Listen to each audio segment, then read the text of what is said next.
What's up, everybody? Welcome back to another episode of the Ben Thomas Show. Thanks for coming back. Finally, we got some news. The Hot Toys Ballerina has been shown from the John Wick universe. And I've got some thoughts on this. Honestly, I first looked at it and I thought, you're gonna have to stick around and find out. If you guys like the video though, hit the like button, smash the subscribe if you're new to the Ben Thomas Show, and of course, let's get into it. I want you to tell all your friends about me. What are you? I'm Ben Thomas. Go time! Here we go, here we go, here we go!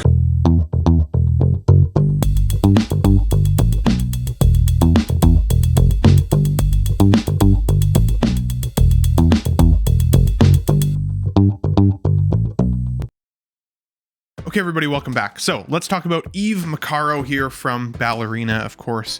Again, an offshoot of the John Wick universe. Now, many of you may have not even seen this film yet. I only just recently watched this about a week ago, and I really enjoyed it for the most part. This takes place somewhere between John Wick 3 and John Wick 4, and I think it's a great chapter to the story overall. And let's be honest, Ana de Armas is not only spectacularly beautiful, but she's a badass in this movie. She's worth tuning in for, in my opinion. Now, there's some, parts of the film that I didn't absolutely love, but we're going to talk about the figure because when I finished watching the film, I thought, to myself, well, I could collect that character. I think she's cool. She's badass. She's got some great action scenes here, especially with the flamethrower accessory that this hot toy is thrown in. I think that that's great. But where I was most critical when I first pulled these blogger photos up, and I think you guys probably will echo the same, the likeness is off. But it's odd because this is an Artisan edition, so I'm expecting the price point to be relatively premium. And I do think that the hair sculpting doesn't look bad, but it shapes her head in a strange way. She almost looks like she's been somehow compressed. And when I look at photos of the actress side by side, there's definitely some key notable differences. I think the roundness of her cheeks is quite a bit different.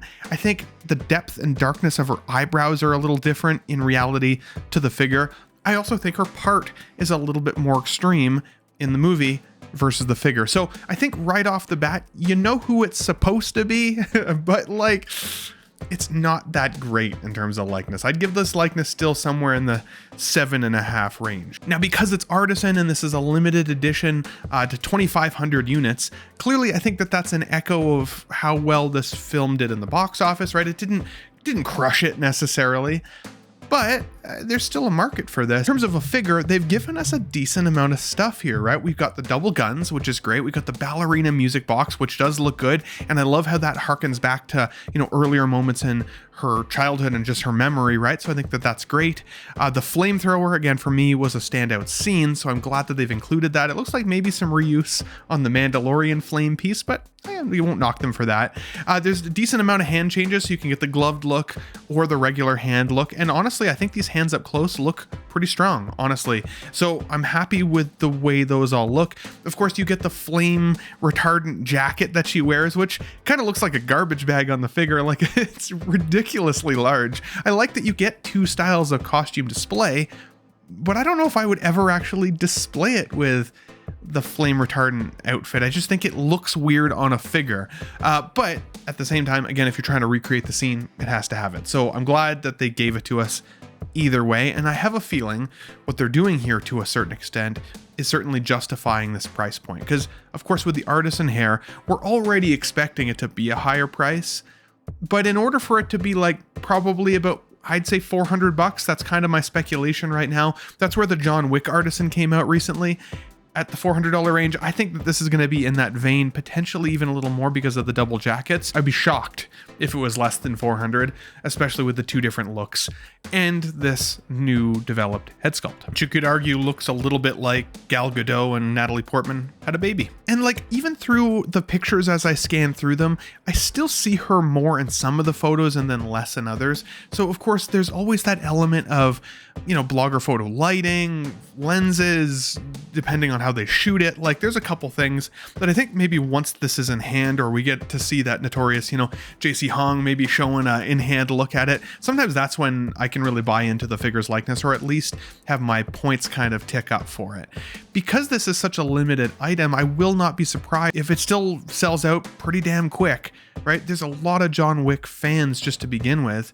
And let's be honest here, John Wick is also showing up in some of these blogger photos with a slightly different look from what we've seen it looks like on the other figures. So even a different hairstyle, it looks like. So I think we're going to see potentially even another Artisan Wick at some point from this film, which I would be surprised about. Like, again, obviously Keanu Reeves carries a pretty epic name when it comes to people's buy-in of wanting to collect him, but we've got a lot of Wicks recently. I don't know if we need another one in the market at the moment, not unless it's like a John Wick 2 figure, which I do think is in need of a 2.0 upgrade. So maybe that, but I don't think I would buy Wick from this film. He didn't stand out to me in this one enough that I needed to collect him. I feel like I already have my representation of his character.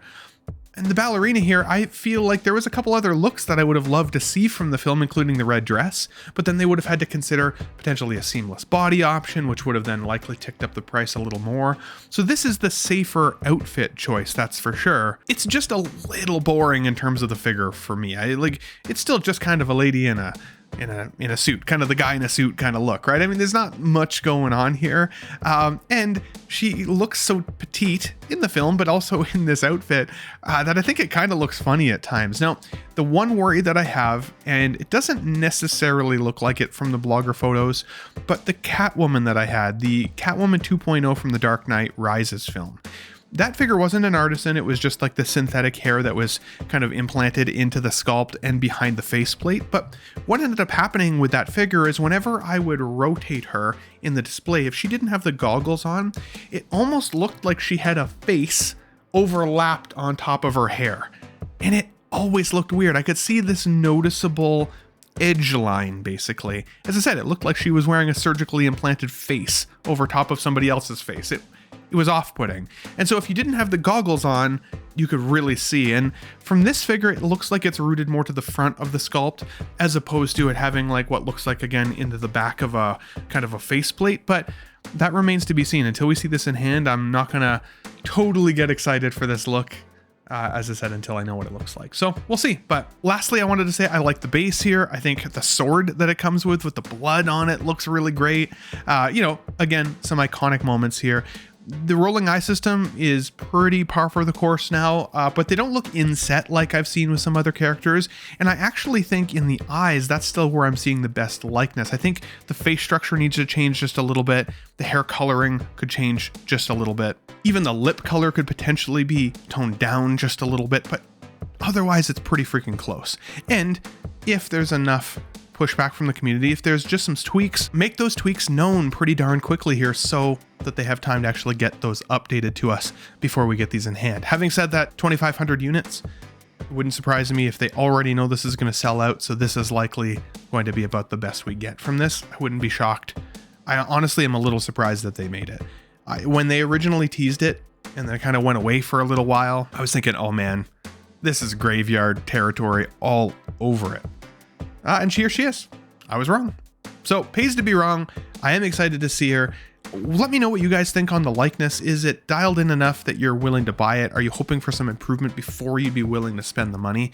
What is your speculation on price? Because as of right now, it hasn't been posted. But again, I'm thinking somewhere in that $400 range. Otherwise, I think all the accessories are pretty dope. And I like the figure.